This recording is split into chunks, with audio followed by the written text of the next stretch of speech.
It's an interesting experience being in a group of people with which you have so much in common, but at the same time, you're kind of an outsider. It's kind of an impossible thing or situation to think about. You may ask, how is it even possible? Well, me, as a tennis player, I was always looking for a group of enthusiastic tennis players who love the game and always want to improve from day to day. And that's exactly what I found in Monverde, although there was one minor difference which kind of separated me from the rest of the group.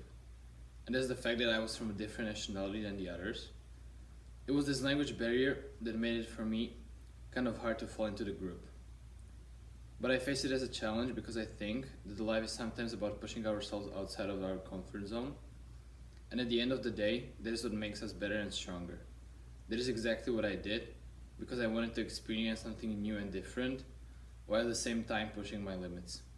So I joined the tennis academy where everyone spoke Portuguese, which comes from a completely different language family than my native language.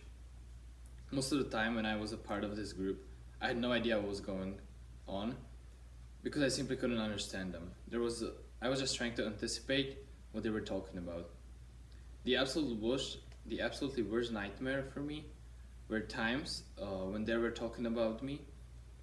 How did I tell as I couldn't understand?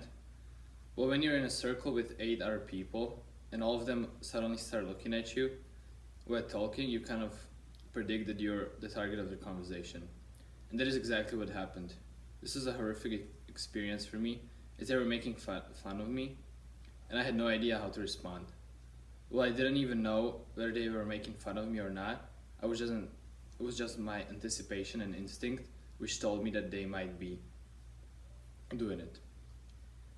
It became extremely exhausting. Imagine being every day in a group where you are an outsider 3 hours a day, as I had to practice every day for 3 hours.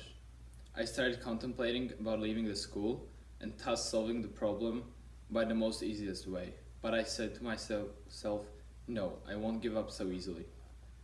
This is not me, just escaping like a loser. The only thing that made it possible for me to stay there was the fact that I loved the game of tennis and the fact that they were a friendly and funny group of people at the end of the day.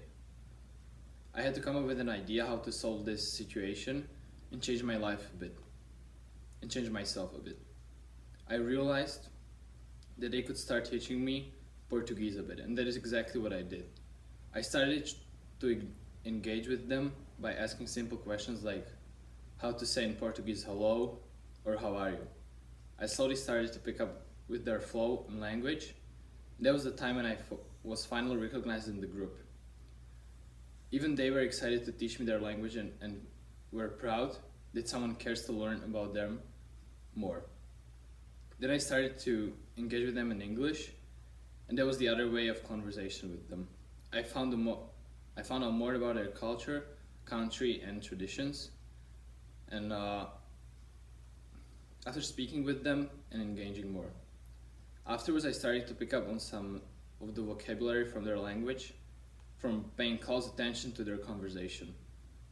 Then I was able to talk to them in Portuguese. Obviously, it was just a basic communication and simple sentences like greeting or asking, how was your day, and etc.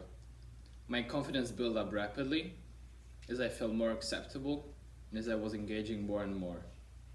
It was amazing observing myself improving from being shy and having no idea what was going to becoming able to have a conversation with them. And because of this, I was able to have much more fun with them and improve my game as well. I would say that this was because of the sort of chemistry that was established between myself and the rest of the group. All of a sudden I started to being excited before every practice because I felt being much more acceptable in the community. I'm so proud and happy that I haven't left the group at the beginning and pushed through my comfort zone because it made me better, more experienced and much stronger. And I definitely recommend to anyone getting out of your comfort zone as it is an amazing tool how to improve.